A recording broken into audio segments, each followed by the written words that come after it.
Sobat Asa Nalar pasti pernah dengar tentang Indonesia Emas 2045, yang mana katanya Indonesia jadi punya SDM yang lebih baik per tahun itu. Diprediksi pada tahun itu, 70% penduduk berusia produktif. Simpelnya kalau negara isi banyak usia yang produktif, harapannya akan ngaruh ke kemajuan negara dari segala aspek.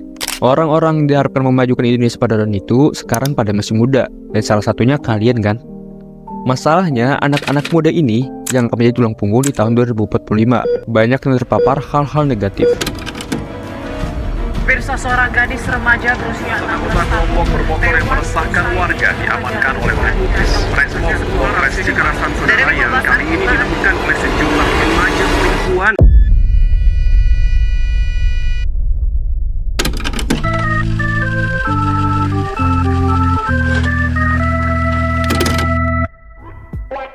Kalau terus begini, bukannya jadi Indonesia Emas, malah jadi Indonesia Cemas 2045. Salah satu penyebabnya adalah IQ rata-rata penduduk kita yang hanya 78. Padahal IQ sangat diperlukan untuk berinovasi atau berkembang lebih maju karena berperan dalam kualitas pola pikir dan kualitas perilaku.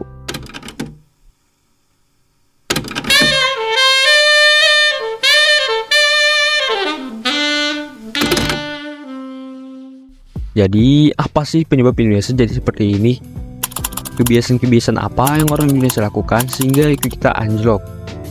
Dan apa yang harus kita lakukan agar punya kualitas IQ yang baik? Ada 4 kebiasaan yang mau gue bahas di video ini. Jadi, tonton videonya sampai habis.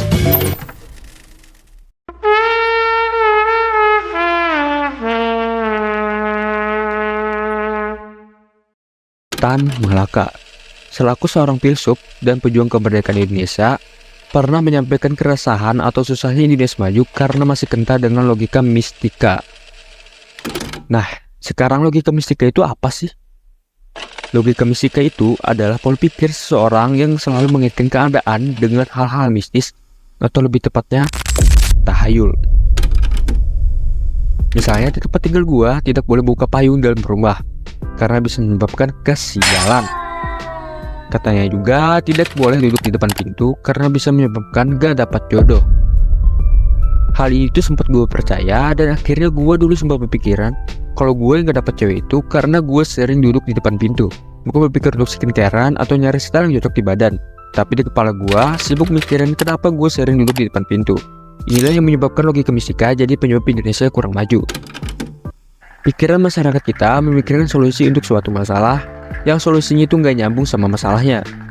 Contohnya, ketika buka usaha jualan lalu gagal, yang diyakini penyebab kegagalannya adalah hari apa dia buka. Sekarang bayangkan deh, kalau masyarakat Indonesia berpikir lebih logis dan sesuai realita, pasti ada kemajuan.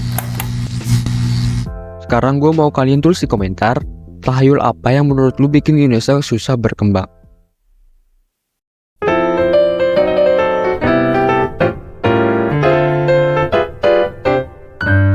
Lalu, scrolling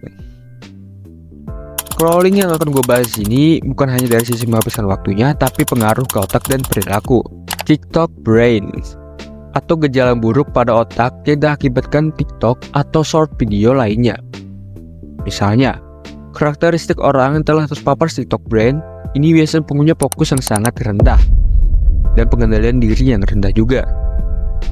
Semua platform video pendek itu punya algoritma yang sama. Contohnya saat kita buka TikTok, kita langsung disuguhkan oleh algoritmanya video yang kita suka. Hal ini membuat dopamin di otak kita langsung naik. Dopamin ini sebenarnya hormon yang sangat berpengaruh dalam produktivitas manusia. Karena dopamin ini keluar ketika kita mendapatkan kepuasan sesudah melakukan sesuatu. Misalnya, lu berusaha menang dalam suatu lomba. Nah, ketika lu berhasil dalam lomba itu, lu pasti akan senang. Pada saat itulah dopamin keluar.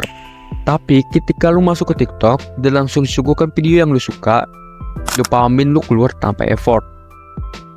Inilah yang membuat otak kita terbiasa mengeluarkan dopamin tanpa usaha. Makanya ketika lu seharian scrolling TikTok, rasanya males banget mau ngapa-ngapain. Itu dikarenakan hormon dopamin atau gairah dalam melakukan sesuatu habis di TikTok.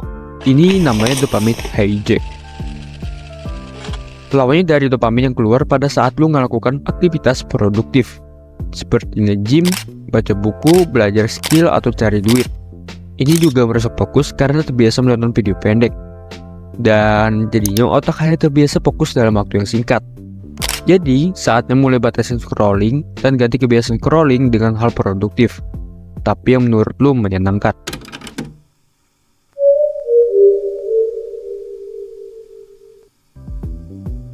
Indonesia ini negara yang unik, menurut gua, karena ada posisi positif dan juga ada posisi kontradiktif.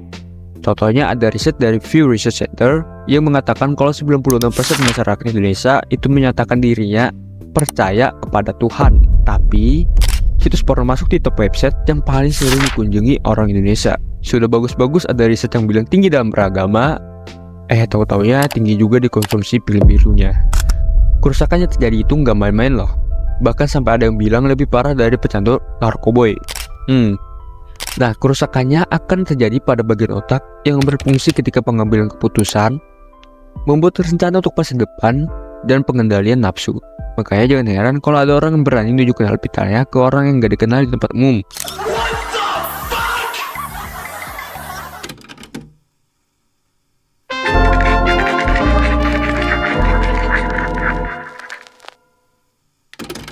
Literasi juga penting. Pada tahun 2019, Indonesia mendapatkan ranking 62 dari 70 negara yang berkaitan dengan masalah literasi, atau berada di bawah 10 negara terbawah. Menurut gua, peningkatan literasi lebih ke pemerintah. Soalnya ini mencakup peningkatan kualitas guru di Indonesia. Gimana guru mau berkualitas kalau gajinya aja kecil? Bayangin aja ngajar sambil mikirin cicilan. Waduh, kalau kita bandingin sama luar negeri, gaji guru di sana lebih berkali-kali lipat dari guru di Indo.